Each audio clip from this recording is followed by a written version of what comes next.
Ce Noël, soit vous offrez directement de chez vous un bon cadeau de téléchargement sur virginmega.fr, soit vous offrez la carte cadeau de téléchargement disponible dans votre magasin Virgin Megastore. virginmega.fr, liberté, légalité, simplicité. Soyez sûr de faire le bon cadeau.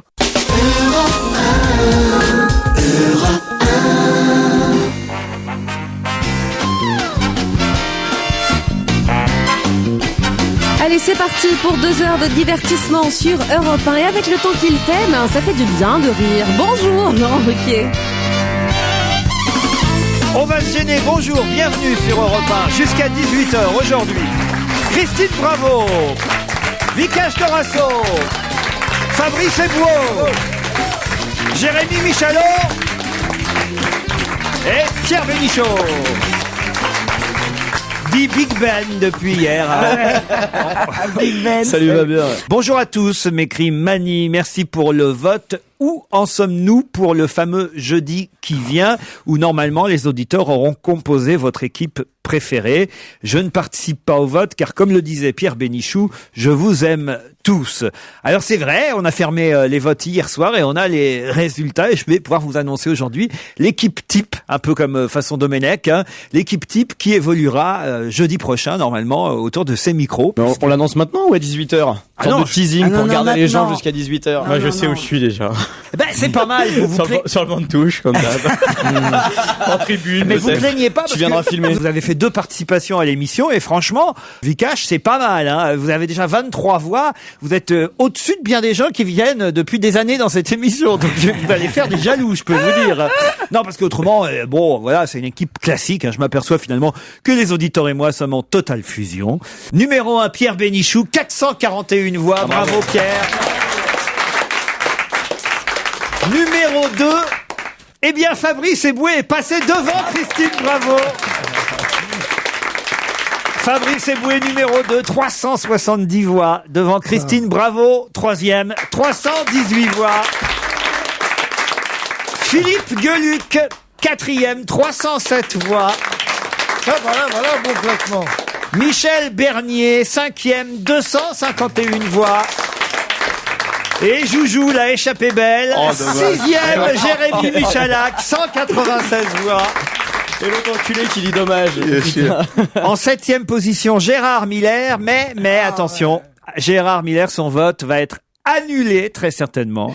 Parce qu'il y a des contestations, il y a eu une campagne, et nous en avons la preuve sur Internet, orchestrée par Gérard Miller lui-même. Et en plus, comme il a mal compris le jeu, les auditeurs qui ont voté pour lui à sa demande ne mettaient qu'un nom, alors qu'évidemment dès le départ, on ne demandait pas un nom, on demandait une équipe de 5. Donc tous ceux qui ont mis un seul nom, évidemment, ne sont pas comptabilisés, contrairement aux espoirs qu'a pu avoir Gérard pendant un temps. Mais enfin, si on enlève les voix fausses, on va dire, Gérard Miller serait, je dis bien serait, en 7e position devant Stevie, 8e, et puis arrive après Isabelle Mergo, Charlotte de Turckheim, Caroline Diamant, je vais pas vous faire tout le classement, Claude Sarraute. Miller devant Stevie, ça c'est pas possible. Non, c'est pas trop s'il est devant. Jérôme, vous pouvez repartir, hein, vous êtes loin derrière. Bonjour Jérôme. Bonjour Jérôme. Vous êtes arrivé en retard parce que vous saviez que vous n'aviez pas un bon résultat? Je sais même pas quand vous parlez, j'étais avec les flics en bas. Pourquoi? Qu'est-ce qui se passait? Un PV. Un PV. Mais pourquoi vous avez eu un PV? Parce que j'ai mordu un peu sur un couloir de bus. T'as mordu un flic? Non. En Espagne, tu prends 3 ans et demi de prison pour ça. Je croyais m'en sortir, je m'étais planqué derrière une C6. Et puis, ils ont pas arrêté la C6. Même les voitures qui lui font avoir une contravention, il faut qu'ils disent la marque. C'est quand même terrible. Parce que tout le monde n'a pas de C6. Citroën, sur lesquels nous avons en ce moment des remises extraordinaires. Non, mais la C6 neuve est propre, elle est caractéristique. En général, c'est les hauts fonctionnaires qui les ont. Et vous avez mordu qui? J'ai pas bien compris. Non, j'ai mordu un peu dans le couloir de bus, et donc il m'a mis un PV à 90 €, voilà. Mais le problème, c'est qu'il prend du temps à faire le T'as PV. dû bien mordre quand même la ligne du couloir de bus. Espèce de Denise Barber. Pardon. En tout cas, jeudi 11, on tentera donc de réunir l'équipe type telle que vous l'avez souhaité. C'est un sacre, hein, pour vous, Pierre, évidemment. Je peux vous dire, je suis totalement contre ce genre de compétition. On recommencera pas, c'est promis. Non, parce que après vous risqueriez de descendre. Hein. Ça décourage ceux qui y sont pas. Ceux qui sont en tête le savent depuis longtemps.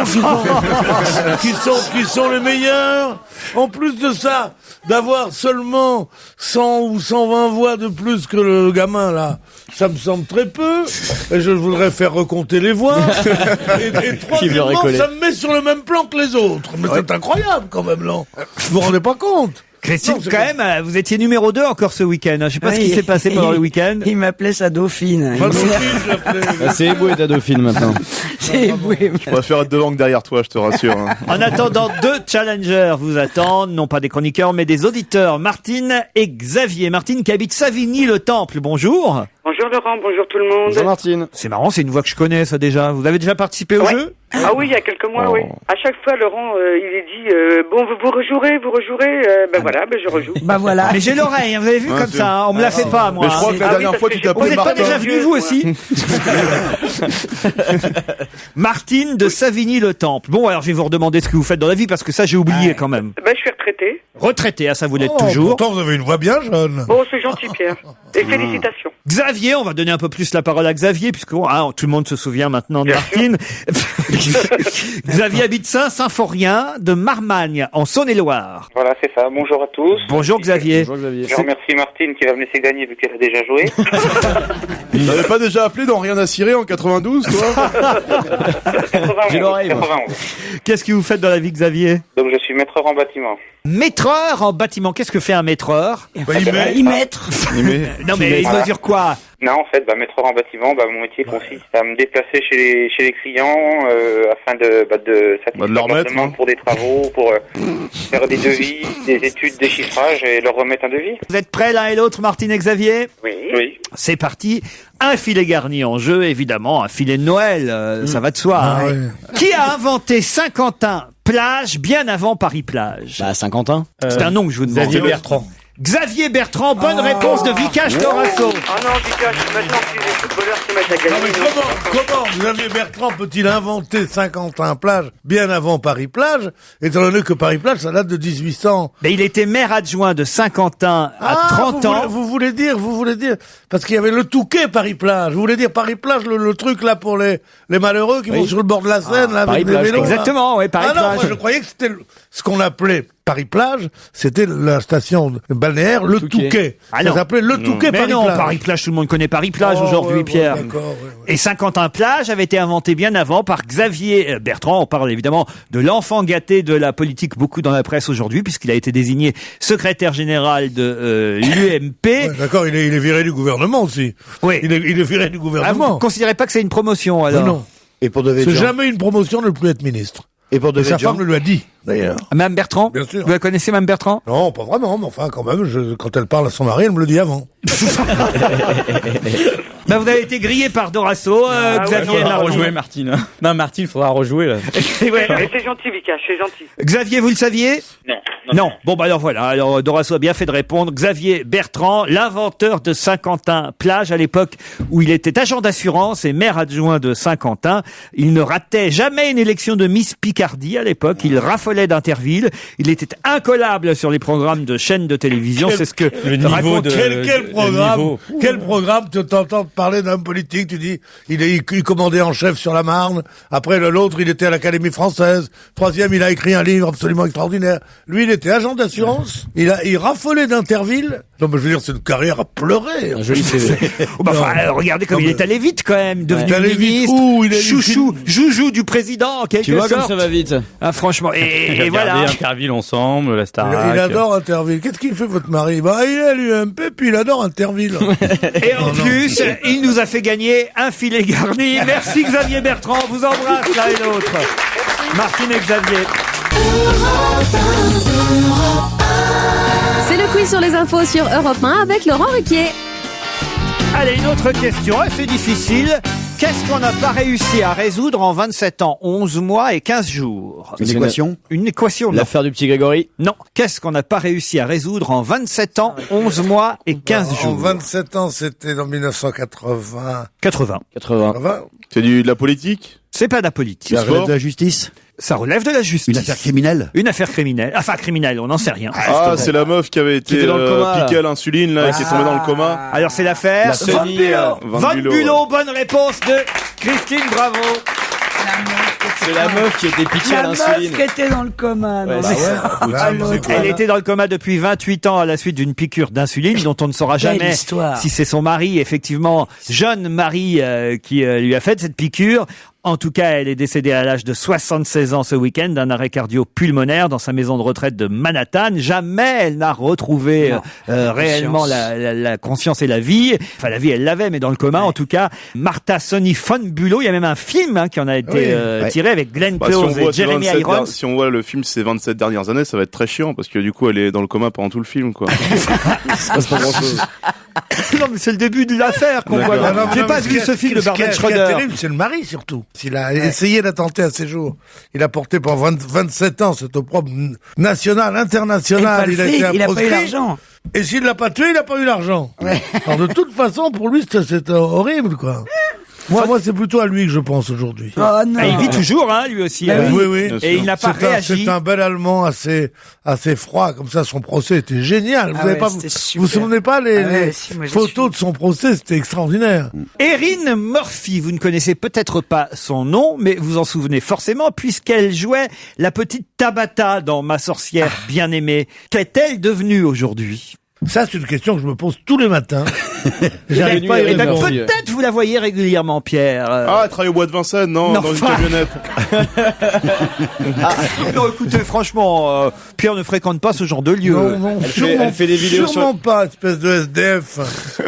Elle fait des vidéos sur le web? Non, Erin Murphy, la petite Tabata de Ma sorcière bien-aimée. Vous vous souvenez, elle Bien bougeait, sûr, elle bougeait son nez et hop, tout, enfin voilà. Pourquoi quoi. on la voit à la télé, donc? On la voit à la télé régulièrement. Aux États-Unis. Alors, effectivement, aux États-Unis, Dans mais une on la série. voit en France. Et en Dans une France, parce que série. Dans une série? Pas dans une série. Mais à la télévision. Ah donc. non, mais c'est étonnant. parce Dans que une pub. On revoit cette petite gamine qui, en bougeant son nez, réussissait à faire des miracles, à des tours de magie. Et là, d'un seul coup, aujourd'hui, si vous saviez ce qu'elle est devenue. Elle fait des trucs avec son nez. Non. Toujours. Avec son corps. Ah, remarquez, parfois, il arrive qu'on lui torde son nez aussi. On lui tord son nez? Oui.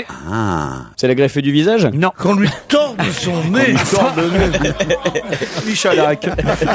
T'es pas obligé de donner mon Elle nom après. présente une émission?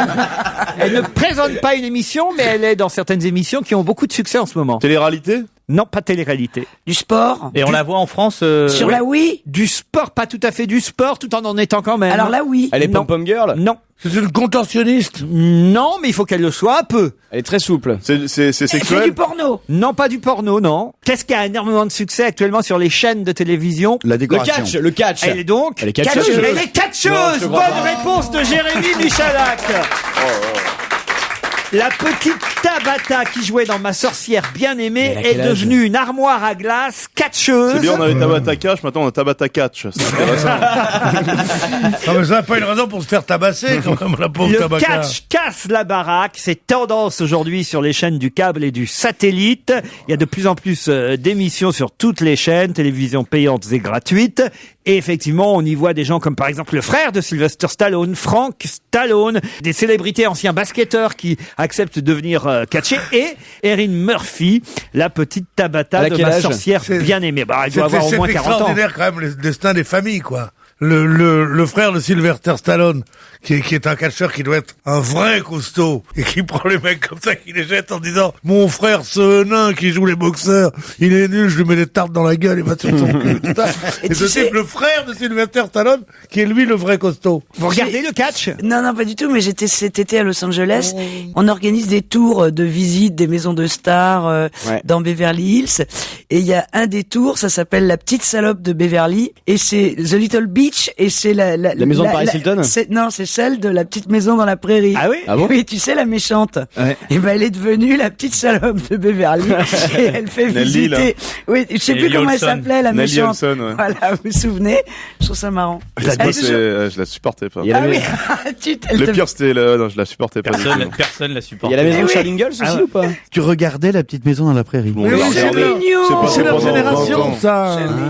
De même que de nous, on allait à la comédie française voir Polyeucte et regardez la petite maison dans la prairie. Bah oui, ça doit être ça. Et ils allaient chez la concierge parce que les parents étaient je sais pas où, ils regardaient la petite maison dans la prairie. En disant c'est bien. Qui regarde le catch autour de cette table alors? moi. Parce que oui, c'est vrai. Fabrice, tu Ah ouais, regardes? je regarde beaucoup. Ça vous ouais. plaît alors? Ouais, mais attention, ça, je crois que c'est des ligues. Il y a des sous-ligues, hein. C'est comme dans le foot, t'as de la division 1, de la division Ah 2. oui. Et je crois que celle la ligue dont elle fait partie, la petite, c'est de la division 2. Moi, je regarde vraiment les superstars, quoi, Hulk Hogan, tout ça. Et vous, Pierre, non, je regarde pas le catch. Non. Je regardais avant quand c'était le bourreau de Béthune, tout ça. Mais maintenant, ces trucs américains, ça m'emmerde un peu parce que avant c'était du spectacle, on le savait, mais ça faisait semblant. Je veux dire, on faisait semblant que ce soit du sport. Tandis que maintenant, c'est vraiment une danse, quoi, avec remarque, une danse où ils se font mal, hein. Oui. Faut pas ils sont vraiment mal. Ben oui, quand tu tombes Vous les connaissez, ils sont vous, Bonaldi? Quand tu tombes d'un mètre de haut sur le dos complètement, t'as mal. Quand le type te saute sur le bide, même s'il fait attention de ne pas te faire mal, bah il te fait un peu mal quand même. Il y a d'anciens basketteurs qui acceptent de participer à cette émission. Je dis ça, Vikash, parce que peut-être vous pourriez accepter. Je sais pas dans quelle ligue on va me mettre. Enfin, un vrai métier. Je pense que ce sera la même que la mienne. Vous pouvez passer entre les jambes. Ça peut être drôle pour le spectacle. Jouer. Joue bis. Ouais, bien sûr. Tu peux te reconvertir dans le lancer de nain. mais c'est pas toi qui lance. Tu vois ce que je veux dire? Une chanteuse écossaise qui rencontre un vrai succès chez nous en France avec sa chanson This Is Life, Amy McDonald.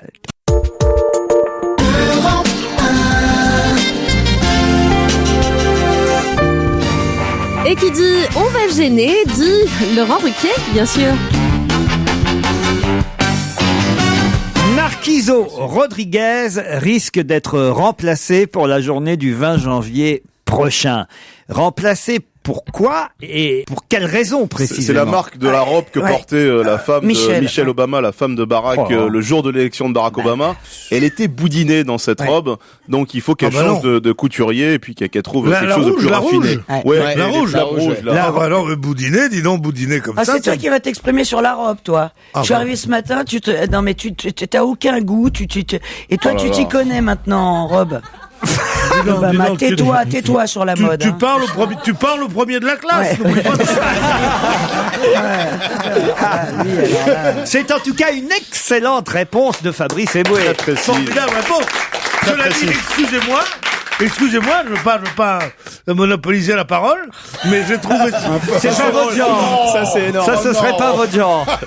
Bah, si c'était mon genre, ça payerait. Bon, la seule chose que je veux dire, c'est que j'ai remarqué cette robe rouge et qu'il a noir et rouge.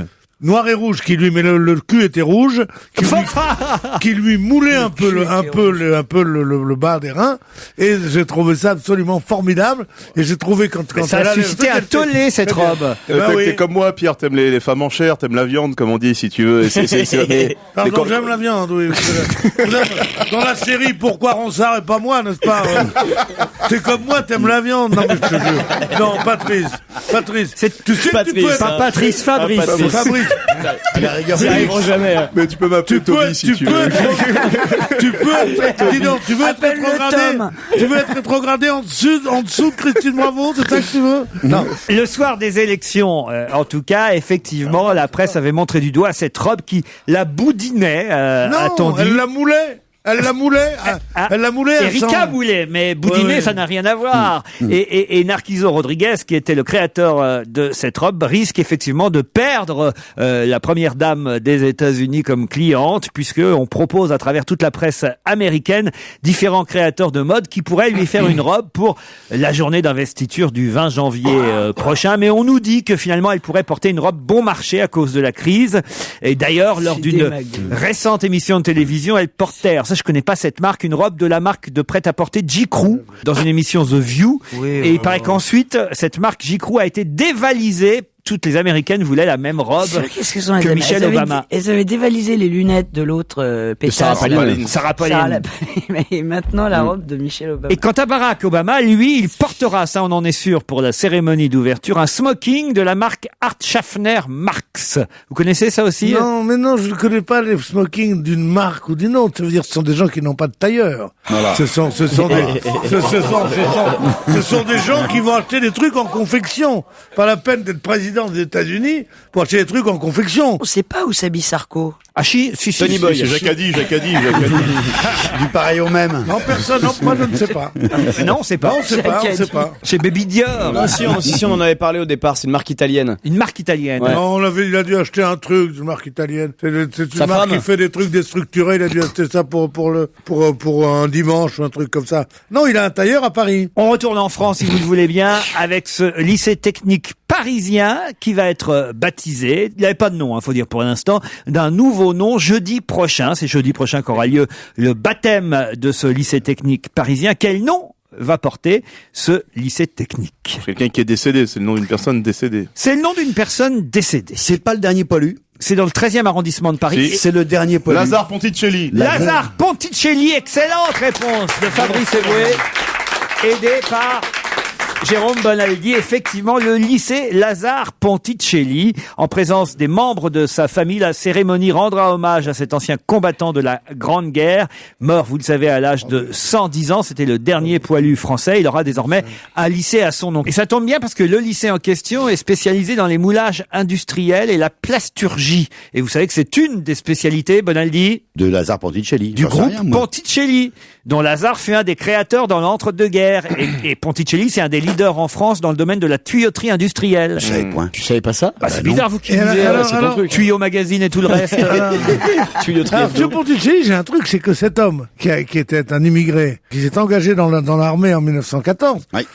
a été un héros. Il est revenu en France, il voulait être naturalisé. Entre 1918 et 1937, ils n'ont pas voulu le nationaliser, ils l'ont fait chier jusqu'au moment où il a monté son entreprise, qu'il a fait fortune, et là on l'a nationalisé, on l'a donné la nationalité française. Cette naturalisation n'est pas due à sa bravoure, à sa bravitude, pardon, mais à sa réussite professionnelle. Bah, en tout cas, Eh ben, maintenant, c'est honteux. il Alors a- c'est pas comme ça qu'on donnera, étant donné l'histoire de cet homme que je viens de vous narrer en peu de mots, c'est pas comme ça qu'on donnera aux jeunes immigrés l'envie d'aimer leur pays. un jour, il y aura peut-être un lycée Bénichou, Pierre. Il y a déjà un lycée Bénichou. Ah oui? Oui. Mais enfin, je pas. Il y a eu un blanc là, hein. Bah moi j'ai une place à mon nom, monsieur. Félix Eboué. Vas-y, surenchéri maintenant. T'as même un timbre à ton nom. Exactement. Ou quand je faisais collection de timbres, il y avait Félix Eboué, premier résistant d'Union française. Parce que vous avez fait C'était ça, collection le de truc. timbres, vous. Bah, comme tous les mômes. Je vous imagine pas collectionner les timbres. Mais oui, j'ai tout collectionné. Les timbres amandes, après, plus tard. Et après ça, les conquêtes, après ça... Et MST. Non, j'en ai eu qu'une, elle m'a jamais quitté. Un mot sur le JT de France 2 de dimanche soir. Peut-être vous avez vu Laurent Delahousse lancer un sujet tourné à Pékin à Mais propos... comment ça peut s'appeler Delahousse? C'est pas de sa faute. Oh. Delahousse. Quand je dis ça à des gens, ils me disent après Bénichou, c'est mieux, je dis, ah, vous êtes raciste. C'est bien Laurent Delahousse. Grotesque Delahousse, enfin. Enfin, écoutez, franchement, oui, c'est un joli nom, Laurent Delahousse. Tout nom qui peut se rapporter à un objet ou à une activité quotidienne est ridicule. Enfin, il a du succès au JT de Mais il 20 est très heures. bon d'ailleurs, il est joli que garçon comme tout, il est blond et des yeux bleus, on dirait moi jeune. Il a lancé en tout cas un sujet tourné à Pékin à propos des réactions chinoises après la rencontre du président de la République et du Dalai Lama. Ah, j'ai vu. Ça s'est passé en Pologne. Vous avez vu? J'ai vu. Et alors on a vu effectivement des Chinois de Pékin, hein, Par les puisque Chinois. témoigner à propos de cette rencontre. Et alors là, qu'est-ce qui s'est passé? Eh ben, il parlait chinois, point. Il n'y avait pas le sous-titre. En disant, il y a une voix off qui explique ce qu'ils disent, qui fait la traduction, tu sais. On les laisse commencer, et puis là, il y avait rien. C'est ça? Exactement. C'était génial. Bonne réponse de Jérôme Bonaldi. C'est-à-dire qu'on a vu deux témoins filmés dans la rue à Pékin dire ce qu'ils pensaient de la rencontre Sarko-Dalai Lama, sauf que c'était pas traduit. Il prépare le nouveau service public. Il y aura plus de publicité. Ce sera pour des gens cultivés uniquement qui parleront 5 voire 10 langues, le chinois, le Mais russe. ceci dit, c'était passionnant parce que moi, j'étais avec mes filles. Et les occasions d'entendre le chinois sont extrêmement rares. C'est vrai. Et donc là, pour la première fois, mes filles, 7 ans et 11 ans. Dans n'importe quel ont restaurant ce entendu- soir, t'en auras du chinois, excuse-moi. Jérôme prend un taxi, Mes normalement filles, c'est à bon. 7 ans, elles vont pas au restaurant. C'était intéressant d'entendre parler des Chinois en Chine. On a rarement l'occasion. Voilà, ils ont rarement l'occasion de s'exprimer aussi là-bas, donc. Enfin, quand même, c'est une erreur. Pas de traduction, pas de sous-titres. Ça faisait bizarre. Et on n'était pas obligé d'entendre une voix. Effectivement, un sous-titre aurait suffi. Ouais, et vous auriez entendu parler chinois quand même, Bonaldi. Voyez. Je suis désolé, Laurence Ferrari n'est pas sous-titré depuis le début qu'elle présente le JT. On comprend pas ce qu'il raconte pourtant. Non, mais ce qui est formidable également, c'est qu'on s'est dit après, on n'a pas besoin de sous-titres. On subodore ce qu'ils ont dit. Ils ont dit, je suis pas bien. Monsieur Sarkozy, ce qu'il fait, c'est pas sympa. Et nous, on va boycotter les produits français. C'était un truc dans ce style-là. Et si c'était pas exactement ça, c'était à peu près la même chose. On a même plus besoin. C'est ce qu'ils ont dit, qu'ils vont boycotter les produits français. Oui. Alors que nous sommes les plus gros consommateurs de produits chinois, mais c'est nous qui devons boycotter. Les plus gros consommateurs. Oui, enfin, nous aussi. Enfin, attendez, on n'est pas sûr qu'ils aient dit ça, parce que c'est Bonaldi qui traduit le chinois. Ne vous énervez pas pour rien. C'est un portage sur un truc qui n'a rien à voir. Lui. Il a fait que subodorer. Il subodore. Moi, j'ai subodoré un film tchèque hier soir. On se retrouve avec d'autres questions dans un instant après la pub.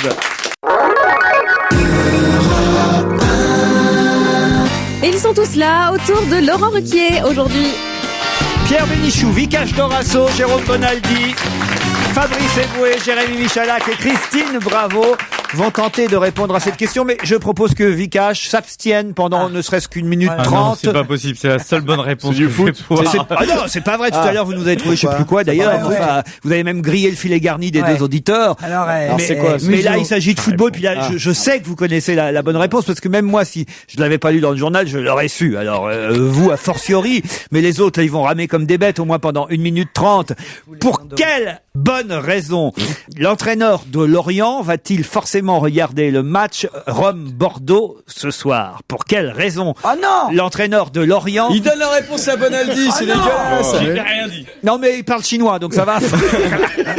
Pour quelle raison l'entraîneur de Lorient a-t-il une raison supplémentaire de regarder le match? Parce qu'il a des vues sur un joueur en particulier. Non. Le match Rome-Bordeaux ce soir. Mais il va regarder qui, Rome ou Bordeaux plutôt Bordeaux. Parce que son fils joue dans l'équipe de Bordeaux. Évidemment. Bonne réponse de Pierre Bénichou. C'est un seigneur. En fait, je lui avais pas donné la bonne réponse. Qu'est-ce que vous lui aviez dit? Non, il m'avait donné la bonne réponse. Mais Vous saviez pas aussi quand même, vous saviez. moi, je le savais. Ah, il le savait. Ah, Christian Gourcuff est l'entraîneur de Lorient, évidemment, et Johan Gourcuff est le jeune international bordelais qui devra évidemment affronter les Romains. Et d'ailleurs, hier sur Europe 1, si vous écoutiez les émissions de football, il y avait Giroud, à qui on disait, mais qu'est-ce que vous pensez de ce qu'a dit le président de l'OM, enfin le président du conseil de surveillance de l'OM, qui a dit je veux la deuxième place, ça, qui a dit cette année d'ailleurs nous n'avons pas voulu Gourcuff et comme ça et un tel. Et Giroud a dit ils ont pas voulu Gourcuff. D'abord on sait pas, et ensuite de ça on sait pas s'il y serait allé parce que son papa, peut-être qu'il aurait pas, il préférait le voir à Bordeaux, c'est moins loin que Marseille. Aussitôt je prends mon quid et je regarde et je vois Gourcuff, le père entraîneur de Lorient. Et voilà. Et voilà pourquoi. Voilà comment la culture, ça se travaille, mon grand. Grâce au quid. Mais non, j'ai pas fait le quid. Enfin bon, ça n'existe plus en plus le quid. Il est bon, Giroud, Europe. Giroud, il est génial. Mais c'est moi j'en ai fait un ami, moi. Ce soir, en tout cas, le match Rome-Bordeaux va voir s'affronter deux stars du football, Gourcuff d'un côté. Je le connais pas bien, moi, le champion du monde. Francesco Totti, c'est un bon joueur, Totti. C'est surtout une star là-bas, quoi. L'âme de la Roma. Il joue quel poste, Totti? Il joue avant-centre, quoi. 32 ans, il est vieux déjà, alors. T'as quel âge, Vikash? Je suis beaucoup plus vieux, moi. Ouais. 35 ans. 35. Mais j'ai arrêté à 32 ans aussi. Et à 22 ans, il faisait déjà le banc, donc. Mais en fait, à 33 ans, vu que j'ai jamais joué, j'étais très en forme. J'aurais pu jouer encore très longtemps. En tout cas, voilà, le match est diffusé ce soir à 20h45 sur TF1. Pendant évidemment ce temps-là, il y aura aussi l'OM qui va. Mais c'est important le match de l'OM, non? Ils sont grillés eux, déjà. Ah non, mais ça c'est pour la coupe de l'UEFA. C'est pour tester les services de police français. Là, en fait. Ça va servir à ça. Ah oui, parce qu'il y a cette histoire. On joue contre l'Atlético. Il y a cette histoire de. Il y a d'autres moyens. C'est que Santos, le supporter, a pris 3 ans ferme. Ah oui, 3 ans et demi, Il a fait appel. Ouais, mais c'est normal. Il voulait, je crois, attaquer les voies de train et tout ça. Il avait des projets. village à Tarnac.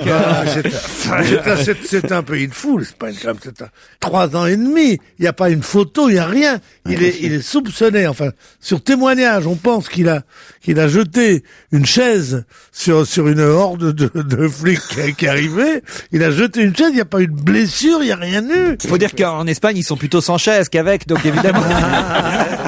Évidemment, ça ça les a dépassés. Je vous emmène cette fois en Allemagne où une chaîne de télévision, NTV, c'est le nom de la chaîne allemande en question, fait une campagne publicitaire assez amusante. Mais auront-ils le droit de la faire longtemps? C'est la question que se pose la presse aujourd'hui. Pour quelle raison se pose-t-on cette question? Que Sarkozy fait du patinage à glace, en fait, du patinage artistique. C'est-à-dire qu'en fait, pour vanter le fait qu'il traite également le sport et la politique, si tu veux, tu as Sarkozy sur le corps d'une patineuse artistique. Voilà, de la politique étrangère au patinage artistique, et on voit la tête de Sarko sur le corps d'une patineuse à glace. Je suis pas sûr qu'il va apprécier notre président. Je me demande même, c'est pas Mme Merkel qui a commandé cette image. Hein. C'est possible. Ouais. Parce que comme il paraît que c'est la guerre entre Sarko et elle. C'est la guerre aujourd'hui, oui. Regardez ça, c'est étonnant quand même. Au début, ils avaient mis la tête de Bachelot et ça collait pas du tout. Ils se sont dit c'est impossible et ils ont mis Sarko. Et il paraît qu'il y a la reine d'Angleterre aussi dans une même publicité qu'elle étant syndicaliste en train de manifester dans la rue. Vous pensez que l'Élysée va laisser faire Pierre Bénichou? C'est moins non, c'est honteux. C'est moins grave que la statuette vaudou quand même. Mais tout ça c'est ridicule. Enfin, ça doit pas être fait. Quand on pense qu'il y a eu sous De Gaulle qui pourtant était pas du tout. Il y avait des masques de Gaulle qui se vendaient et il y a eu des tas de hold-up faits avec il y avait 6 personnes qui arrivaient avec le masque de Gaulle. C'est plus marrant que de mettre le masque de Sarkozy sur une patineuse artistique. Enfin, je savais pas d'ailleurs, tiens, ils étaient déguisés en femmes, hein, les types qui ont cambriolé. Non, 2 et 2. Le joaillier. Ils étaient 4. Harry Winston, là, à côté de repas, là. Hein. Les 4 pu être pris en otage. Les 4 individus qui sont rentrés étaient tous grimés, dont 3, nous dit-on, 3 déguisés en femmes. Voilà. Quand ils ont franchi le sas d'entrée, ils connaissaient les noms de certains employés. C'est ça qui m'épate, moi, alors. Ah bah, c'est des potes. Ah oui, vous croyez? Ils connaissaient les noms des employés, les endroits où il y avait les bijoux, l'emplacement exact des coffres forts. Au total, 16 personnes ont été retenues en otage pendant ce braquage éclair. Moi, je crois que c'est une belle affaire quand même. Ah oui? 85 millions d'euros. Seulement 85 millions d'euros. Je me demande ce que ça veut dire. C'est ce que Winston a déclaré aux assurances. Ah oui. Mais t'es pas bien, tout ça c'est listé, les gemmes, les pierres, ça rentre, c'est écrit. Ah bon, d'accord. De toute façon, ce qui est sûr, c'est quand tu fourgues un fourgue, il va se prendre la moitié prix. C'est tout qu'il lui dit. Non, tu sais comment ça se passe le braquage. Il ouvre depuis le début sur n'importe quoi et maintenant il me dit ça. Oh, il me fait 3! T'es vraiment un minable. Ça me rappelle quand j'étais petite. Il me fait 3 pour dire que je suis 3e. Il me fait 3 avec ses petits doigts. J'avais pas compris. Mais si, il me fait 3. Et tu sais, quand j'étais petite, il y avait un connard comme ça. Il me faisait 0 quand j'avais 0 de conduite. Lui, hein. Et ça m'a rappelé quand j'étais petite, tu sais. Bah faites-lui 1. Fais-le 1 avec le doigt du milieu.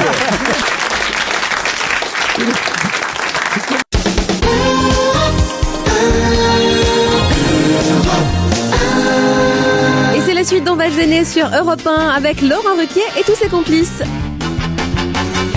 Un mot quand même sur nos champions de natation là, parce que vous avez vu la petite Manodou, ça y est, elle est dépassée par la comment elle s'appelle, Coralie Balmy, qui est de la Réunion, et je crois. C'est la petite amie, dit-on, de Alain Bernard. La petite amie, elle est assez grande quand même. Non, parce qu'ils ont dit ça à la télévision. Je trouve que ça c'était assez audacieux.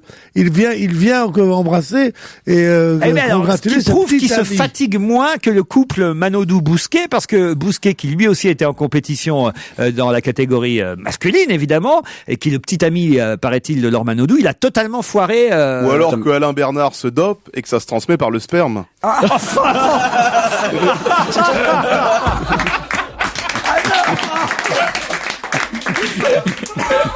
Heureusement qu'on n'est pas à la radio. J'avais pas pensé à ça, mais vous avez peut-être raison. Alors, tiens, c'est de la créatine. En tout cas, on a des bons nageurs et des bonnes nageuses, parce que quand il y en a une qui se ramasse, c'est l'autre qui prend la relève, quoi. Ouais. C'est quand même génial, non? Non, mais voilà, il faut quand même dire les choses comme elles sont. Laure Manodou, qui pourtant avait utilisé une nouvelle combinaison. J'ai pas bien compris le principe de cette. Oui, mais elle a pris une combinaison en dentelle, c'est de la connerie, ça. Comment tu veux gagner avec ça? Non, c'est une combinaison, paraît-il, qui leur permet d'aller beaucoup plus vite. Quelques mois après la fameuse LZR Racer de Speedo, il y a une nouvelle trouvaille en matière matière de technologie. C'est cette combinaison particulièrement efficace en brasse qui offrirait de la liberté de mouvement pour les jambes. Et il paraît que cette combinaison a été utilisée par Giacomo Pérez d'Ortona. Qu'est-ce qu'il y a? C'est important pour l'Ormanodou d'avoir une liberté de mouvement pour les jambes. Ouais. Oh non, mais faut écouter. C'est vous, hein. Et il a utilisé. Il y a une polémique autour de ça. Les autres ont dit ouais, c'est pas normal d'utiliser cette combinaison. Et l'Ormanodou la portait elle aussi, ce qui lui a pas permis de gagner pour autant. Donc. Mais l'Ormanodou, vous savez ce que j'aime en elle. Elle est libre. Et puis le fait peut-être aussi qu'elle soit l'héroïne de notre feuilleton quasi quotidien. Bien sûr. Alerte à Manodou. Retrouvez tout de suite une nouvelle aventure de la bombe siliconée dans Alerte à Manodou. Là, viens vite, il y a Marianne James qui se noie. J'arrive. Vas-y Laure, t'es la meilleure. C'est bon, regarde, elle est en train de la ramener sur la plage. Ah, elle est trop forte alors. C'est pas Marianne James, c'est une baleine. Alerte à Manodou.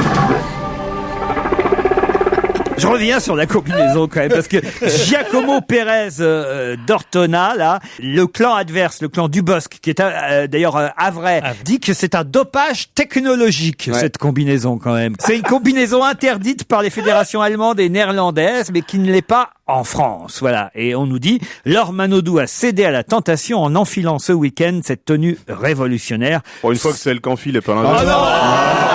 Oh non, Fabrice Eboué. Ouais, tu t'en déperches, c'est ce que je te dis. Sans connaître toutefois le même succès que Giacomo Pérez d'Ortona. Manifestement, il faut régler une fois pour toutes ce problème des combinaisons dans la natation, parce que c'est pas normal qu'ils aient pas tous la même technique et la même technologie. Il y a eu la même chose pour les raquettes de tennis à une époque. Ah ouais? C'est des conneries, le meilleur gagne. En football, est-ce que le mieux dopé gagne en fait? Les ballons sont différents parfois ou pas? Les chaussures, hein. Les chaussures. Hein. Les chaussures. Sur mesure, avec des trucs dessus pour taper plus fort, pour vraiment mettre des effets. Ah ouais, carrément. Mais tu les as pas achetés, toi?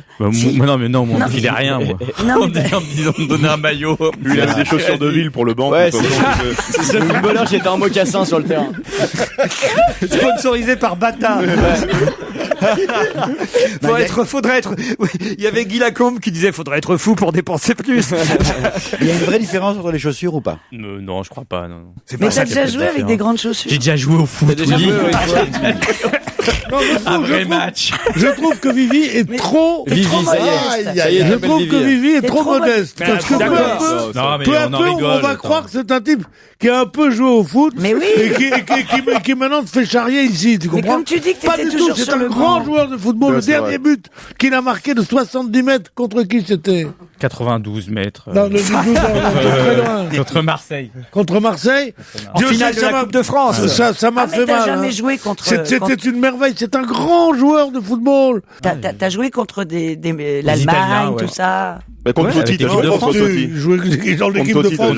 J'ai joué contre tous ces mecs. Enfin, il était en équipe de France de foot, enfin quand même. Mais non, vous me dites qu'il était sur le banc. Mais lors de la dernière Coupe du Monde, mais il fait partie, c'est tout le sel de son livre avec Fred Poulet, il fait partie de ceux à la Fnac. Il fait partie de ceux qui quand même étaient en train de qualifier l'équipe de France de foot. Et pourquoi il a pas joué alors? Parce que Zizou est revenu. Elle a rien compris, hein. Non mais je te vois venir, toi, parce que je sais, belle comme tu es aujourd'hui, que tu es en train de lui dire, mais vous avez joué au football vraiment? Et qu'à la fin de l'émission, tu diras, écoutez, j'adore, j'ai rien compris au football, venez donc m'expliquer ça. Non mais je vais pas bouffer du poulet tandoori toute ma vie, moi. Ah, ça aurait été un bon titre pour le bouquin, ça. C'est pas gentil. Là, j'avoue, là. C'est pas gentil du tout. C'est pas gentil du tout, mais il t'aura offert des roses tous les soirs. Alors, il y a 3 personnes qui aiment pas ça ici. C'est Eboué, Dorasso et Bénichou. C'est ça. Je suis déçu par cette émission. Non, mais moi, je suis déçu. Faites vos excuses à Vikash. Non, mais aux communautés en général, Christine, ça. C'est pas parce qu'on n'a pas été élevé à la Solmenière qu'il faut nous faire. Allez, on se retrouve après le flash. Oui, puisqu'on va gêner continue jusqu'à 18h sur Europe 1. Un mot pour vous dire que si vous souhaitez assister à l'émission, c'est très simple. Il faut appeler le 01 47 23 18 04. Laurent Ruquier.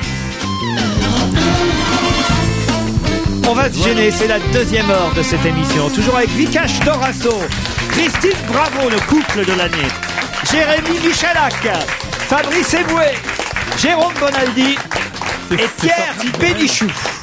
C'était quand même le cri du cœur. Hein. C'est sorti comme ça. Ah ouais. Ah ouais. Quand elle vous a dit, naturel revient. Toutes les communautés sont contre vous. Ouais, non, c'est vrai. Et puis, sans oublier les Corses avec Bonaldi, les nains avec Michalak. On est là.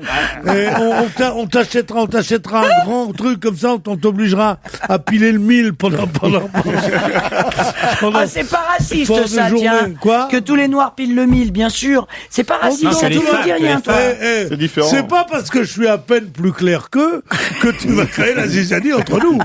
Pour l'instant, on fait corps contre les blondes. Régine et Khalid nous attendent. Régine habite Cerny. Khalid nous appelle depuis Marrakech. Alors peut-être on va d'abord parler à Régine. Bonjour Régine. Bonjour Laurent. C'est où Cerny? C'est à côté de La Ferté-Alais, dans l'Essonne. Dans l'Essonne. Qu'est-ce que vous faites dans la vie, Régine? Je suis aide-soignante dans un centre spécialisé pour les malades d'Alzheimer. Oh là là, très joli métier. Régine habite Cerny, elle va affronter... Vous allez bientôt accueillir un homonyme alors.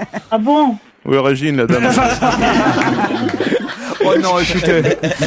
Khalid qui habite Marrakech. Bonjour Khalid. Bonjour Laurent. Enfin, Bonjour quand je dis qui habite, j'en sais rien, vous êtes peut-être en vacances là-bas. Non, j'habite à Marrakech. Et vous nous écoutez depuis le Maroc? D'accord, oui, toujours. Ça, c'est un animateur. Ouais. Vous habitez Marrakech et vous nous écoutez depuis... Le Maroc. Le Maroc.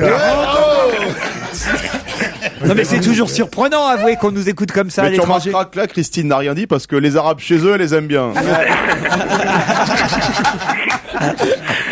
On l'aime aussi. Qu'est-ce que vous faites à Marrakech, Khalid? Je suis ingénieur. Khalid, ingénieur à Marrakech contre Régine, aide-soignante à Cerny. Voici la question. Question à laquelle les chroniqueurs vont tenter de répondre plus vite que vous. L'année dernière, il y en avait que 6 millions. On a pu en comptabiliser 3 millions de plus qui y sont allés cette année. L'année dernière, il y en avait 6 millions. 3 millions de plus y sont allés. C'est pas le pèlerinage? Mais si. Pèlerinage où ça? Le Hajj de la Mecque. Le Hajj. Non, C'est pas la Mecque? non, c'est pas la Mecque. Saint-Jacques de Compostelle. Non. À Lourdes. C'est musulman. Qui a dit à Lourdes? À Lourdes. Vikash Dorasso, bonne réponse. Mais alors là, Je suis énorme aujourd'hui. ils vont à Lourdes Ça, c'est le miracle de Lourdes. pour l'Aïd. Mais non. Aïe. Je ne comprends rien. L'année dernière. Ils vont à Lourdes pour chercher les brebis égarées et les vecter le jour de L'année l'Aïd. dernière, il y a 6 millions de personnes qui se sont rendues à Lourdes. Cette année, comme c'était l'année jubilaire qui commémorait le 150e anniversaire des apparitions de la Vierge à Bernadette Soubirous, Question piège. il y a 9 millions de... C'était une question piège, parce que comme c'est l'Aïd en ce moment, t'as essayé de nous enturlouper. Oui, puis avec- surtout, c'est un mec de Marrakech qui appelle. Oui. Les connexions. Je suis désolé, les questions sont choisies avant. Je m'inquiète, là, hein. Khalid, et c'est dans toute la presse aujourd'hui, effectivement, le fait que Lourdes ait attiré cette année 3 millions de fidèles de plus que l'année précédente. En moyenne, c'est chaque année 6 millions de personnes qui se rendent là-bas. Et l'année dernière, donc 6 millions. Cette année, 9 millions, 3 C'est la millions honte de de ce plus. pays, ça. Pourquoi c'est la honte de ce pays? Honteux, Lourdes. Mais pourquoi? Mais Vas-y. tais-toi. Attention, monsieur Bénichou. Parce que en voyant les trucs de Lourdes, les gens donnent moins pendant le Téléthon. Ils disent pourquoi ils nous cassent les couilles, ils ont qu'à aller à Lourdes comme tout le monde. Ah, c'est vrai. Vous ne le saviez pas, Régine? Bien écoutez, non. Pourtant, hein, ça peut vous enlever du monde, ça, Régine Lourdes. C'est de la concurrence C'est des déloyale. fleurs perdre son boulot. En tant qu'aide-soignante, hein, c'est ce qui s'appelle effectivement de la concurrence. Khalid, désolé, je suis franchement, je vous jure, j'avais choisi la question bien avant de savoir que vous appelleriez Non, de pas de Marrakech. problème. Et puis vous connaissez, L'essentiel, c'était de participer. et puis vous connaissez Lourdes quand même, de Oui, toute je façon. connais, oui. Voilà. Mais c'est vrai que L'apparition de la Vierge, je sais pas. c'est vrai que vous avez en fait fait la passe décisive à Dorasso en lui soufflant que c'était un pèlerinage. Ah oui, comme d'habitude. Et pour une fois, j'ai mis au Comme fond. sur les terrains. Ouais, alors on vous applaudit quand même. Vous aurez une première place dans le classement des meilleurs passeurs, si j'ose dire d'ailleurs, Khalid. Et on vous applaudit l'un et l'autre, Régine Au revoir. et Khalid. Quel succès quand même, hein. D'ailleurs, faut savoir qu'il y avait une messe hier, messe internationale en présence du cardinal Severino Poletto, l'archevêque de Turin, messe qui a été faite devant 25 000 personnes pour fêter ce jubilé du 150e anniversaire de l'apparition de la Vierge à Bernadette Soubirous. Jamais Lourdes n'avait connu une telle affluence que cette année. C'est en tout cas ce que dit Monseigneur Perrier. C'est normal d'ailleurs qu'il soit à Lourdes, Monseigneur Perrier. Hein. Il vend l'eau lui aussi. L'évêque de Tarbes et de Lourdes. Un vrai succès pour les organisateurs qui avaient tablé sur 8 millions de visiteurs. Et total, il y en a eu 9 millions, 1 million de plus que ce qu'ils espéraient. Qui est déjà allé? Moi, je suis jamais allé. À vous, Fabrice? Ouais, j'ai fait. Mais pourquoi? Visiblement, il n'y a pas eu de miracle. Ah non, j'ai fait ça marche pas tous les coups. Non, mais moi j'ai fait. T'es croyant? Il y a des frisages, ça n'a pas marché. Mais il est catholique, Fabrice. Ouais, tu es croyant? Ouais, je suis croyant, ouais, mais j'ai fait beaucoup d'écoles privées catholiques quand j'étais jeune. Et bon, il y avait pas le choix. Ça se voit, tu finis au Figaro, le nôtre. Mais c'est vrai que c'est impressionnant, cela dit, quand tu viens. Puis tu aides, c'est vrai qu'il y a beaucoup d'handicapés, donc tu dois aider les gens, tu dois pousser des fauteuils. Donc au-delà, si tu veux, de la cérémonie, etc., des miracles, c'est vrai que c'est. Moi j'avais un cousin qui vendait de l'eau de Lourdes. Vous aviez un cousin qui vendait de l'eau de Lourdes. Oh oui, mais il ça était m'étonne passé pas. là-bas pendant la guerre et il avait trouvé une combine avec un autre mec et il vendait de l'eau de Lourdes. Et alors pendant un moment, il était con parce que c'était de l'eau, c'était bidon quoi. Et alors il remplissait d'eau de Lourdes. Oui. Ouais. Ça faisait rien, quoi. Bah, Et à la fin, à Paris, il disait, non, il faut que j'aille à Lourdes prendre de l'eau. Je dis, mais tu vois bien que c'est pas ça, aucun intérêt. Et alors, il allait quand même la prendre à Lourdes, l'eau de Lourdes. Oui, c'était mieux, ça évitait de Pour faire. une fois. Ça veut dire qu'il était honnête. Et Voilà. toi, tu le traites de con alors qu'il était honnête. J'ai pas dit qu'il était con. Si, il aurait pu Oui, le vous, remplir à évidemment, Paris. vous auriez rempli ça à l'eau du robinet Ouais, de parce que Paris. toi, t'es bien malhonnête. sûr. Ouais. Voilà. Pas être malhonnête, il a Mais pas si. eu une guérison. Jérôme Bonaldi. Dans le même genre, il y avait les gens qui vendent des étoiles. Ils te donnent un nom à une étoile. Comme il y a des milliards. Pendant la guerre, non? Non, ça se fait encore. Tu vas sur Internet. Il le donnait gratos. Il y a un type qui a décidé qu'il faisait l'annuaire international des étoiles. Il est au Canada. Et dans cet Moi, j'ai annuaire un international. certificat, on Moi m'a aussi, offert voilà. un Et morceau c'est de cadeau. lune. Exactement. Plus d'une Et fois voilà. d'ailleurs. Il y a également, ce qui se vendait beaucoup à l'époque aussi, c'était un morceau du mur de Berlin. Ouais. Ça, c'était vrai. C'était vrai. Ça, c'était vrai. Ça, c'était vrai. Ou un pavé de mai 68. Oui. Ça, ce sont des choses vraies. Ça peut avoir une petite valeur. Tandis que l'eau de Lourdes, qui va te guérir de quoi? Moi, j'ai très cher de l'eau du Jourdain. Ça m'étonne pas. C'est vraiment toi, le client. Je le cherchais. Le gogo, c'est Bonaldi. Allez, on se retrouve dans un instant.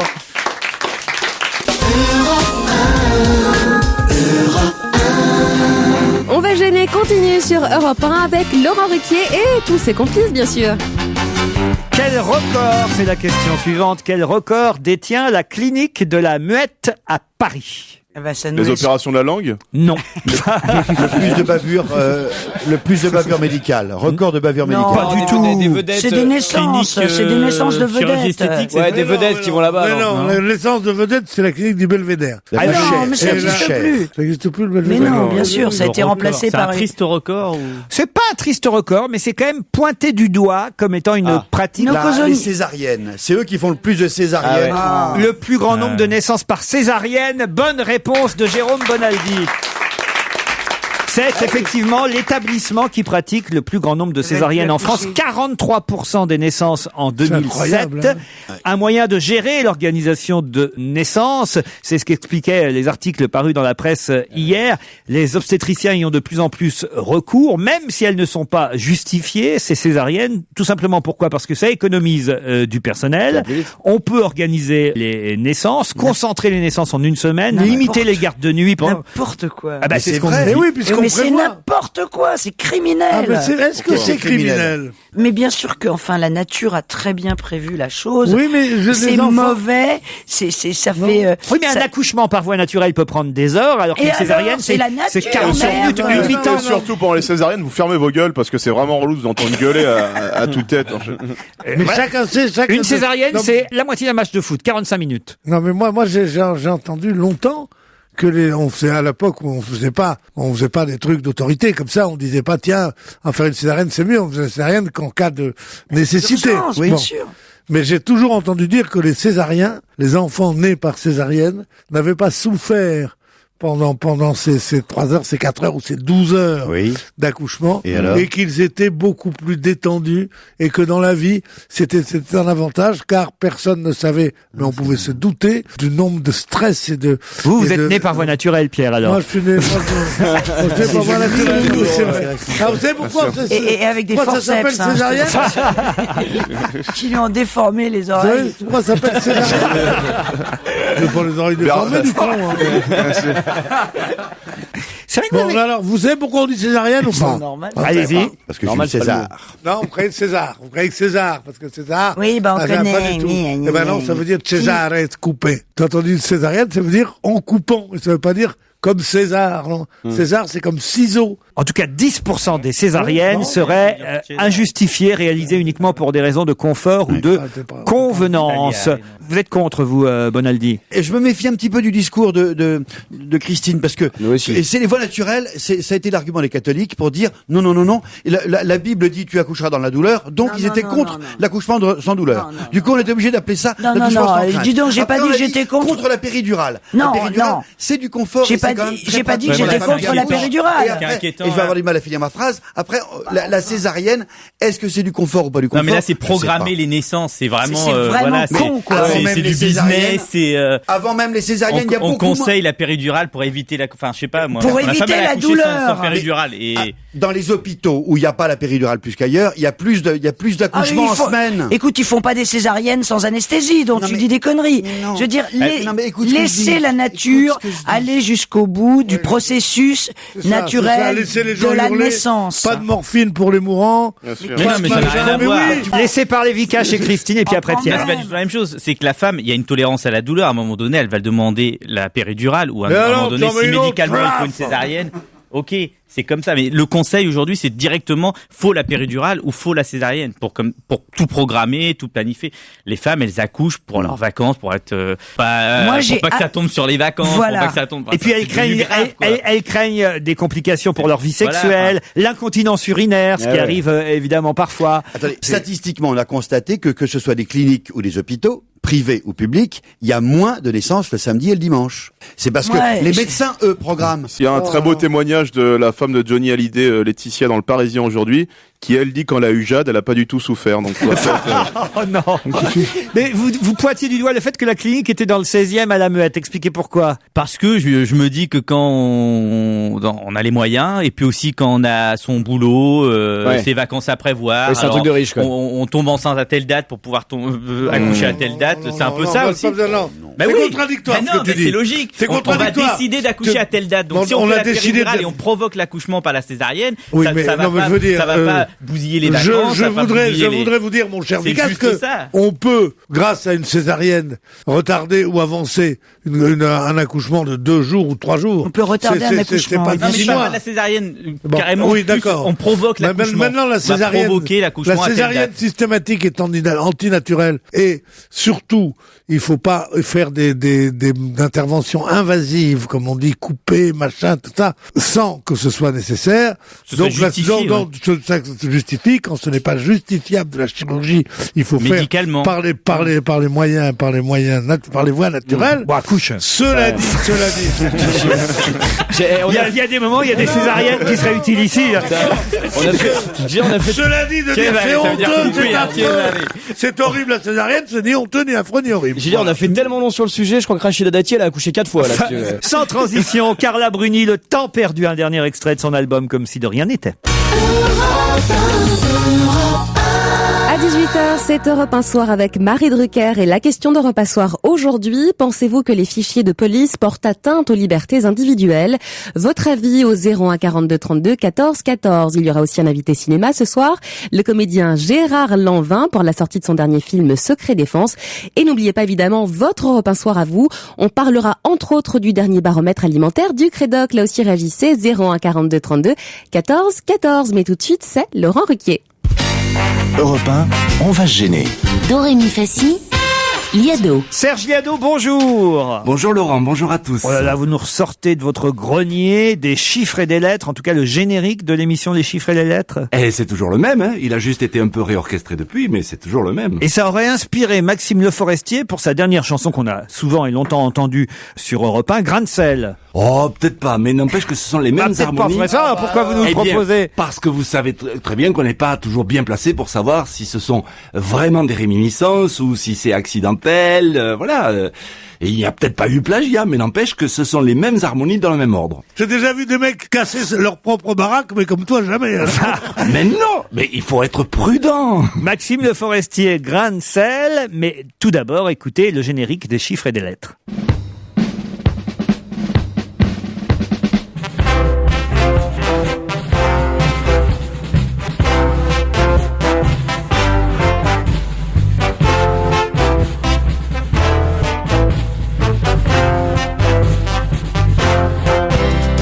J'irais bien planter mon grain de riz au lieu de me tourner les pouces. Planter mon grain de riz là où rien ne pousse. Mais mon pauvre petit grain de riz, sitôt qu'ils l'auront trop cuit et qu'ils l'auront tout mangé, va jamais pousser. J'irais bien mettre un grain de folie sur l'écran de leurs habitudes, mettre un grain de folie dans leur solitude. Mais mon petit grain de folie, quand ils en auront bien pris, je sais que pour me l'ôter, ils vont m'enfermer.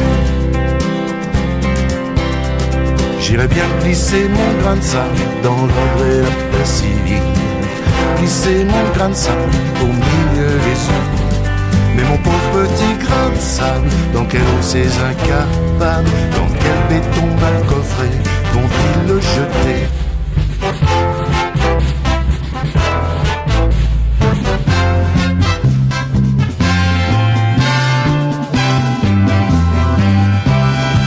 C'est pas flagrant, hein, Serge. Non. De toute façon, le plagiat harmonique n'existe pas. C'est que la mélodie. T'as rien avec le générique de Motus? On peut tout faire avec de la mauvaise foi. Non, là, franchement, là, c'est vraiment attaquer Maxime Le Forestier pour... Mais non, non, alors là, vraiment, s'il y a bien quelqu'un que je n'attaquerai pas, c'est Maxime Le Forestier. Ah bah, vous venez de le faire. Non, j'ai pas attaqué, je me suis amusé à habiller sa chanson. En l'accusant d'être un vieillard qui regarde les chiffres et les lettres et qui a été inspiré par sa musique. Non, vraiment. Marqué en 35 ans d'émission, il n'a pas pu y échapper quand même pendant 35 ans. Forcément, il connaît le générique. Parlez-moi plutôt de Patrick Poivre d'Arvor, qui est attaqué pour diffamation par TF1 à cause de propos qu'il avait tenus dans le magazine Breton. Il pensait peut-être que ça passerait inaperçu. Dans ce magazine Breton, en juillet dernier, en gros, il avait dit que désormais, il y avait un flicage un peu intolérable à TF1. Il avait qu'à le dire du temps où il était, vous me direz. Mais enfin, TF1 attaque en justice PPDA pour diffamation. Ça vous inspire une chanson. Depuis que TF1 se passe de ses services, PPDA rancunier déverse sa bile. À son ancien employeur, il trouve tous les vices et se répand partout dans les dîners en ville. Mais le PDG a porté plainte, nul ne l'ignore, contre Patrick Poivre d'Arvor. Quel est le chef d'accusation? Pardi, la diffamation, pour qu'on le traîne au tribunal. Qu'est-ce que Patrick a dit de mal? Il paraîtrait qu'il y a un système de pointage, qu'on est fliqué jusque dans les bureaux. Même pour aller pisser, il faut un badge, comme ça on sait qu'il ne fait pas son boulot. Quand il y a un collaborateur qui déconne, il y a d'abord blâme et puis licenciement. Chez Bouygues le bétonneur, ça étonne qu'il y ait encore des lits qui soient sans ciment. Qui gagnera de Paolini ou Poivre? On ne sait pas, le film ne fait que commencer.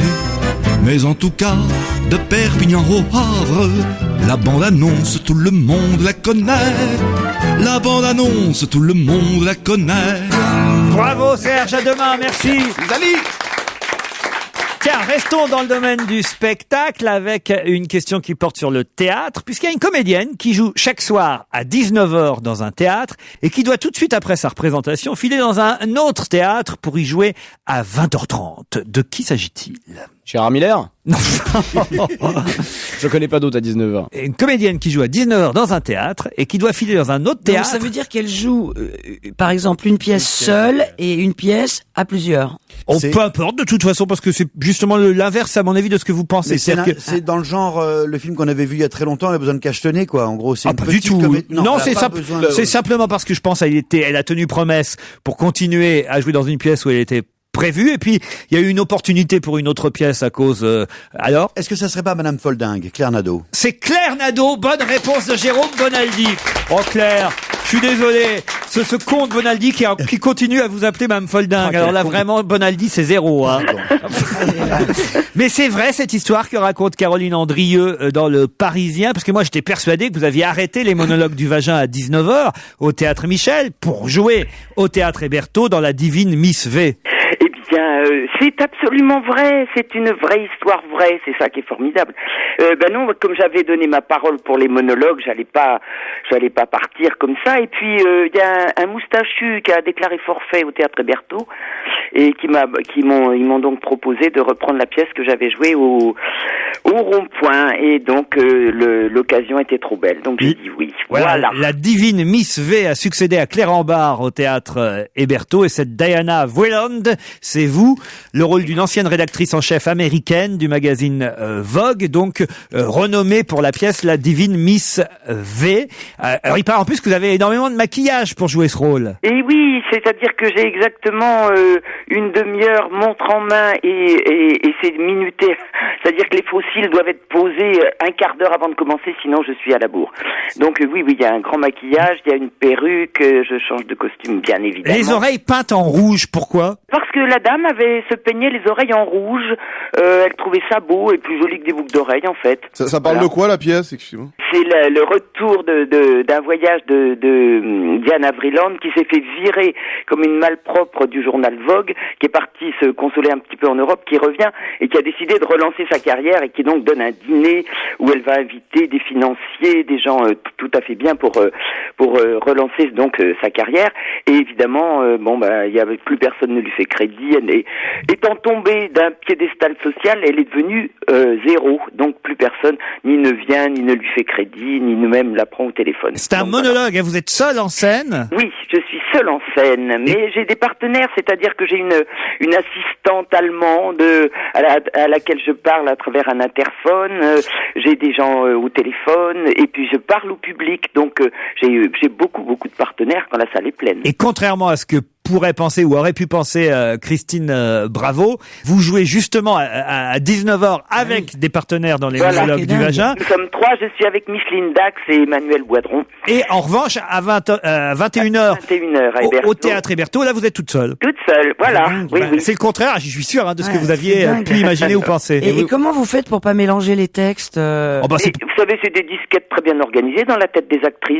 Oh, c'est dingue. Voilà. C'est-à-dire que le monologue du vagin, tu peux pas le déplacer dans toutes les pièces non plus. Normalement, tu fais gaffe. Facile à caser, quoique c'est drôle parce que c'est le monologue de Miss V en quelque sorte au Théâtre Hébertot. Oui. Voilà, 2 raisons d'aller applaudir Claire Nadeau au théâtre. Une raison à 19h au Théâtre Michel dans les monologues, et puis une raison, c'est plus important parce que les monologues ont du succès depuis très longtemps déjà. Et continueront sans vous de toute façon. Oui. Mais La Divine Miss V au Théâtre Hébertot, ça vient de démarrer. C'est boulevard des Batignolles à Paris à 21h du mardi au samedi, le dimanche à 16h avec Claire Nadeau qu'on applaudit encore. Ah, merci. Merci.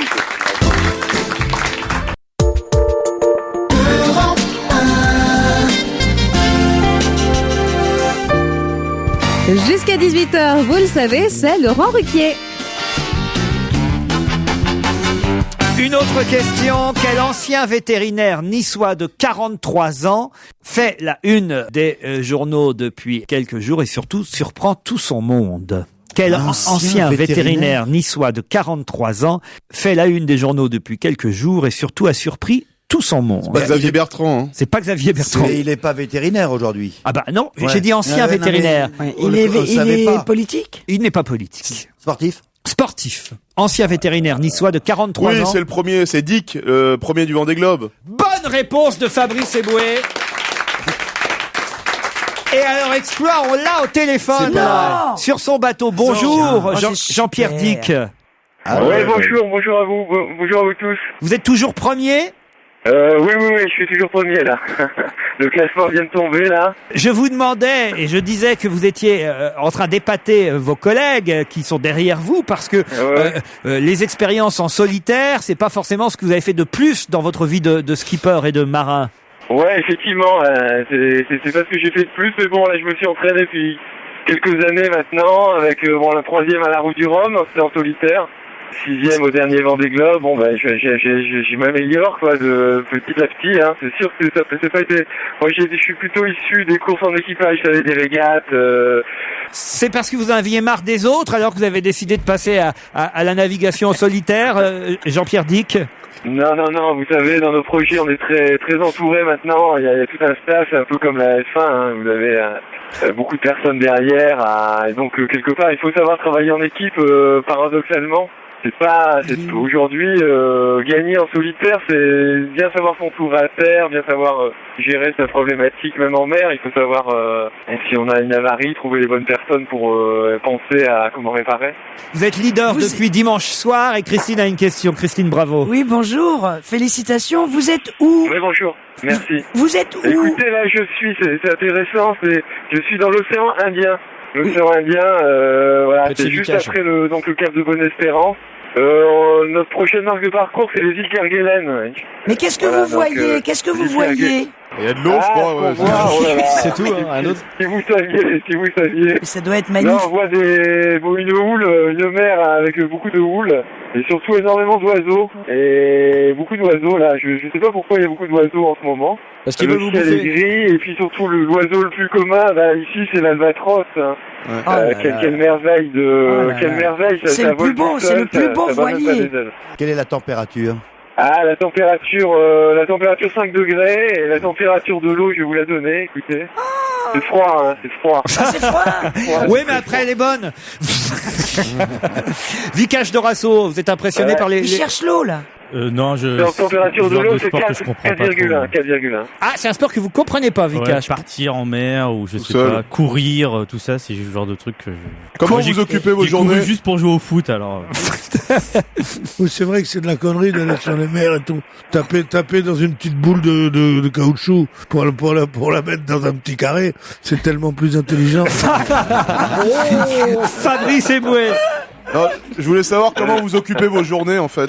Je crois qu'il a du taf. Écoutez, il y a trois, il y a manger, dormir, manœuvrer et faire de la navigation. Et avec ça, vous avez quasiment le temps de rien faire à côté. Dernière question, parce que j'ai vu une image assez incroyable il y a à peine 8 jours de ça. C'est un de vos confrères skippers qui voyait, et c'est assez rare dans une course quand on est parti depuis plusieurs semaines ou plusieurs jours, qui voyait un de ses concurrents depuis son bateau. Est-ce que vous les voyez ou est-ce que ils sont très loin de vous, les autres, c'est-à-dire les Loïc Perron et autres concurrents?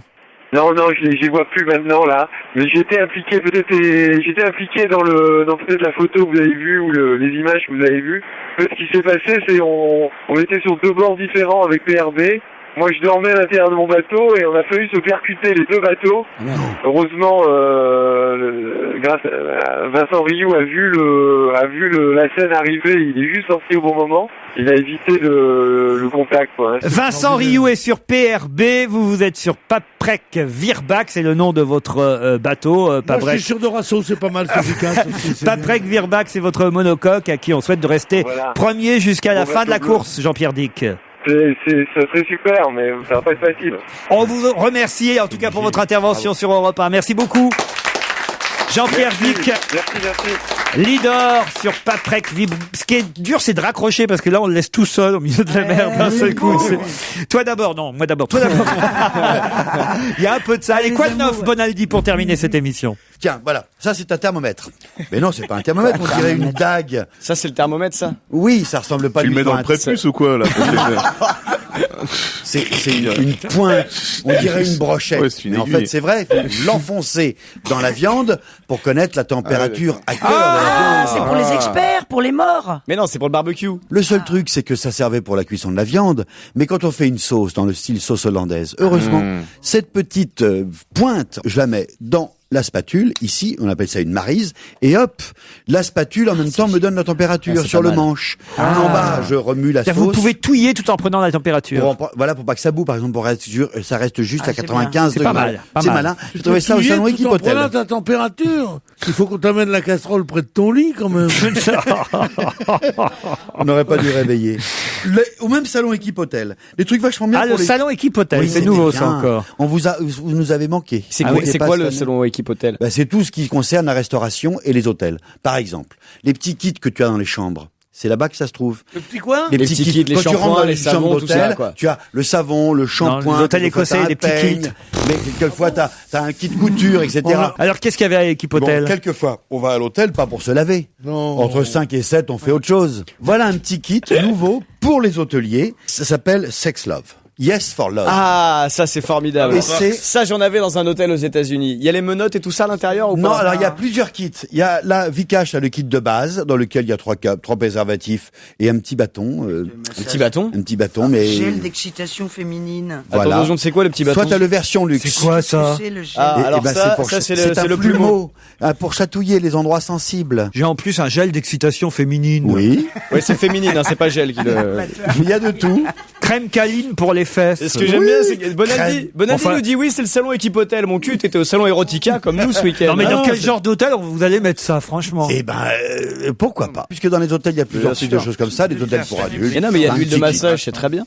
Bah, il y a même pas de poupée gonflable. Comment on fait pour faire l'amour, du coup? Vous avez encore entendu la pub de Sœur Emmanuel ce matin. C'est quand même terrible, hein. Mais vas-y. Les confessions d'une religieuse. On croirait un gâteau qui va. Mais c'est incroyable. Dieu sait que moi, cette femme, je la trouvais formidable, Sœur Emmanuel. C'était bien. Mais à force d'en faire un objet de marketing comme ça, t'as l'impression bientôt que le prochain livre, ça s'appelait Sœur Emmanuel fait du vélo. Non, mais je veux dire, faites la tambouille avec Sœur Emmanuel. C'est honteux, quoi. Ça plaît beaucoup, vos petits kits. Oui, regardez, Christine, elle est toute émoustillée. C'est pas ça, c'est un Ça truc. intéresse pas du tout, Pierre. Non, étonné. Pierre n'a pas besoin d'accessoires. Ça ne reste plus. Non, mais ces accessoires bidons, c'est atroce. Mais jamais vous mettez un préservatif, Pierre? Quoi? Oui, dans le temps, il y a longtemps. Ah non, mais il y a même un bandeau pour les yeux. Oui, Félix l'a mis. Enfin, Fabrice, arrêtez avec Félix, enfin. À quoi ça Alors, sert? On devine. À quoi ça sert? À quoi ça sert à pas voir À quoi avec. ça sert comme ça, tu sais pas que c'est moi? Tu te mets,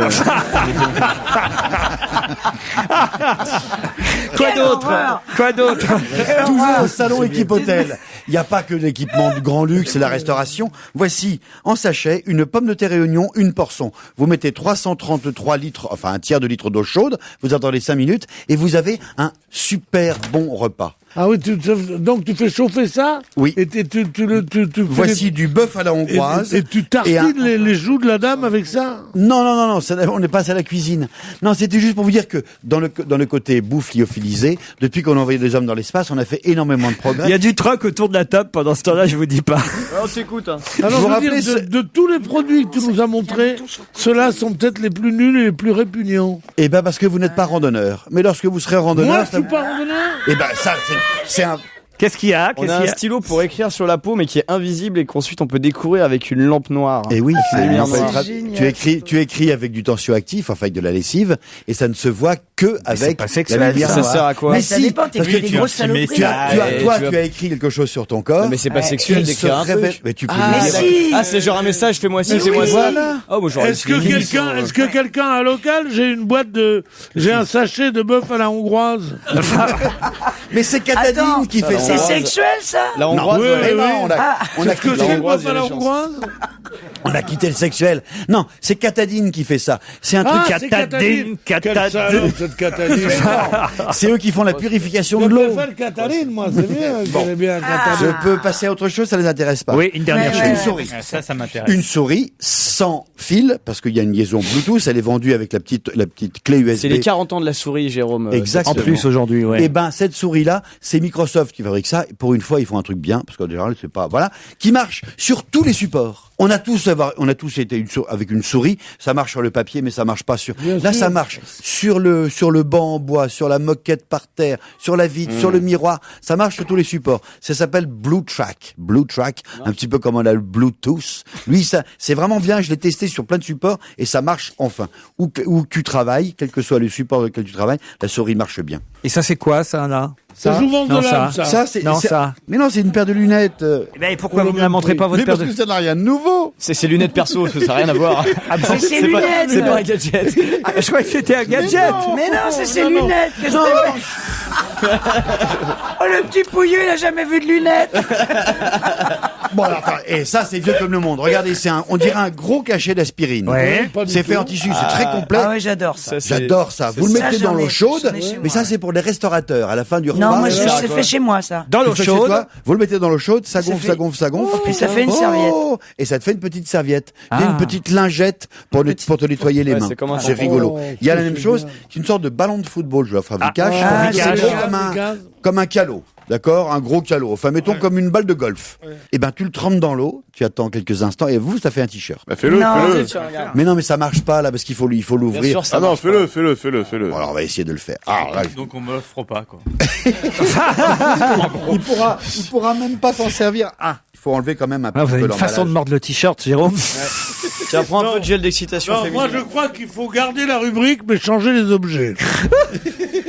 Ça marche super bien, putain, le t-shirt. Mais parce que je l'ai pas assez. Mais ça fait un t-shirt mouillé aussi. Oui, Ouais, mais on après, voit une fois Avec la poitrine que toi, tu peux te permettre. Oui, non, mais imaginez, vous êtes randonneur comme Pierre Bénichou. Vous avez votre bœuf à la hongroise de Catadine, un petit sachet qui pèse quelques grammes seulement. Il suffit de rajouter de l'eau chaude. 2, vous avez besoin de t-shirt. Vous n'avez pas de place dans votre sac à dos. Vous prenez cette balle de golf qui devient un t-shirt. Si on s'arrêtait là, Jérôme. Mais ce bœuf à la hongroise, il a pas l'air terrible. Même à mes parents, j'oserais pas leur donner à manger ça. Testez-le, goûtez-le, vous verrez. Allez, c'est fini pour aujourd'hui. On se retrouve demain entre 16 et 18h sur Europe 1, bien sûr. Évidemment, à demain, Laurent Ruquier.